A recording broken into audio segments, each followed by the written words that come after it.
Sabado ng gabi, isa ka rin ba sa mga naipit dito? Manila Northport Road 10, ang kalsada kung saan sikat sa mga jumper, ang kalsada kung saan walang katahimikan. Yung gabi dito, ginagawang araw ng mga tao. Ganon din ang mga trucker, mga truck driver, dahil ito lang ang pagkakataon nila upang bumiyahe. Karamihan ng mga trucker mas gugustuhin tumakbo ng gabi dahil hindi mainit at hindi ganong ka-traffic.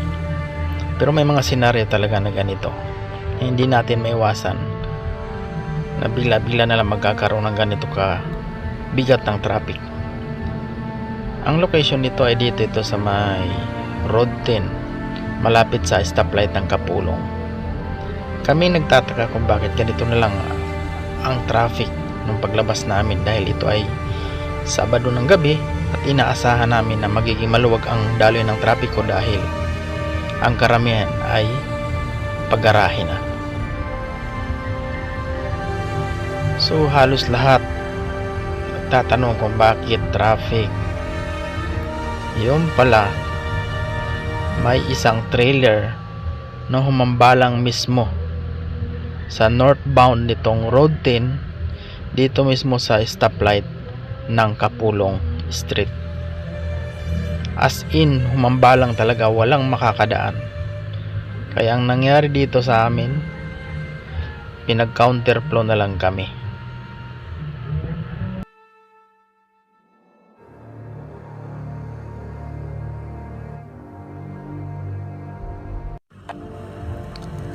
Lagi ako may tanong sa aking isipan, kung may gobyerno nga ba sa lugar na ito, dito mismo sa harap ng Happyland area o dito sa may Bitas, Tondo. Ang kalsada dito ay sinasakop ng 4 hanggang 5 kalsada, subalit tanging 2 kalsada lang ang pwede mong daanan dahil ang daming kalakal truck na nakahambalang sa 2 linya ng kalsada sa gawing kanan.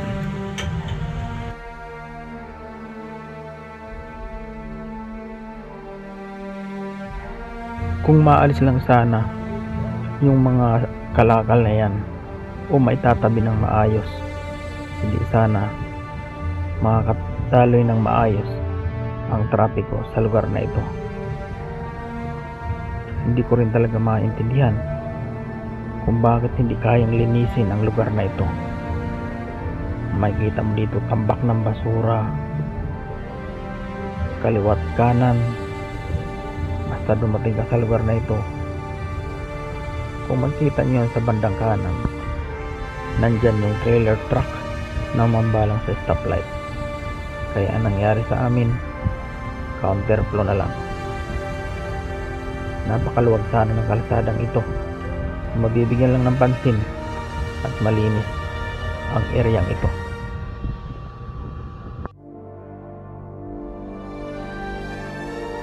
Nakakalungkot lang isipin na ang sentro ng kalakalan ng Metro Manila ay ganito ang sitwasyon. Pinamumugaran ng masasamang elemento, jumper boys, snatchers, hold-uppers at ilang mga tiwaling law enforcement o traffic enforcement dito sa Metro Manila. Mabuti na nga lang ngayon at hindi na sila gaanong nakikita dito sa kahabaan ng Road 10 sa 10 oras ng gabi upang pagsamantalahan ang mga trucker na naghahanap buhay ng patas. Sa napakadilim na lugar na ito, mabaho, maingay, animoy, yung mga tao ay hindi natutulog. Ang pangunahing hanap buhay nila dito ay pangangalakal, namamasura,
saka sa mga taga-subaybay ko, maraming salamat na kahit madalang tayo kapag upload ay nandiyan ka pa rin para suportahan ako. Shoutout po sa inyong lahat, lalong lalo na po sa mga silent viewers ko, mga katrabaho ko, mga kaibigan, sa lahat ng OFW na nakafollow sa akin Facebook page. Mangyaring pag-like, pag-share ang video ito. Maraming salamat sa inyong lahat. At huwag nyo rin kalimutan na mayroon po tayong YouTube channel at minsan doon po tayo nag-upload. Maraming salamat po sa inyong lahat. Sa lahat po ng driver, doble ingat po tayo. Naway maging ligtas ang bawat biyahe natin sa araw-araw ng ating pag-aanak buhay.